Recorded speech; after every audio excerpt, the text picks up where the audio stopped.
Tu chciałem pokazać parę takich tracków. Zaraz wam pokażę. Ten mi się nie podoba, ten mi się nie podoba. Ten mi się podoba. Kaskadia, proszę państwa. Piękna Kaskadia.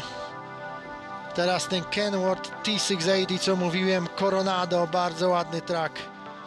I ten T680 tak samo. Także to są traki albo Volvo T780 tam z ogromnym sliperem i stoliczkiem w środku. Także parkujemy tu na przerwę. Musimy skrócić koła, bo jedziemy do Kalifornii, to musimy skrócić, bo w Nevadzie jest inny rozstaw osi, a w Kalifornii musi być 40 fitów. Także na razie. Akurat tutaj koło mnie zaparkował właśnie o tym nowym Internationalu, co mówiłem. Kabina duża, bo ja jeździłem takim krótkim, nie? A ten ma double bunk, czyli podwójny sleeper. Nie oglądałem osobiście ich w środku, jeździłem takim niższym, gdzieś tak dotąd, ale tu ma jeszcze dużo więcej miejsca, podwójne łóżko, także bardzo ładny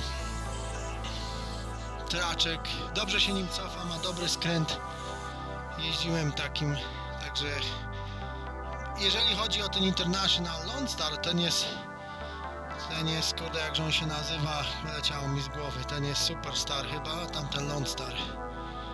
Ja. Także też można się zastanowić i oglądnąć go, nie? Jak komu pasuje, niech sobie taki kupi, nie? Także już państwa, stanęliśmy na chwilę tutaj na lofcie, przekosić coś i zaraz będziemy ruszać w stronę Kalifornii. Mamy 46 mil do California State Line. Proszę państwa, tu stanęliśmy, jak już wspomniałem, bo przegrałem to wszystko fajne na folder, bo się pamięć skończyła. Na lofcie jesteśmy w Fernley, Nevada, 46 exit z 80. Zatankowaliśmy i mamy przerwę na lunch, czyli zrobiłem sobie fruit salad składający się z białych winogron, pineapple i banan. I taka dużo witaminy C, proszę państwa, w tych pineapple i odżywcze banany i winogrona. Także ruszamy zaraz, proszę państwa, z tej Nevady w stronę Reno. I to nie jest dobry, proszę państwa, znak. Nie wiadomo, co tam się stało z tym nowym T680, że już go tołują gdzieś do dealera. No, tak to wygląda, proszę państwa, że większość dzisiejszych tracków ma problemy właśnie z tą elektroniką i nieważne, jaki to jest track, czy to jest KW, czy Peterbilt, czy Volvo, czy po prostu no cokolwiek nowego. Jest nawalona elektronika, jest, proszę państwa, różne te przepalanie spalin i czasem jest tak, że jak nie masz komputera i nie znasz, bo jakieś kody wyskakują czasem,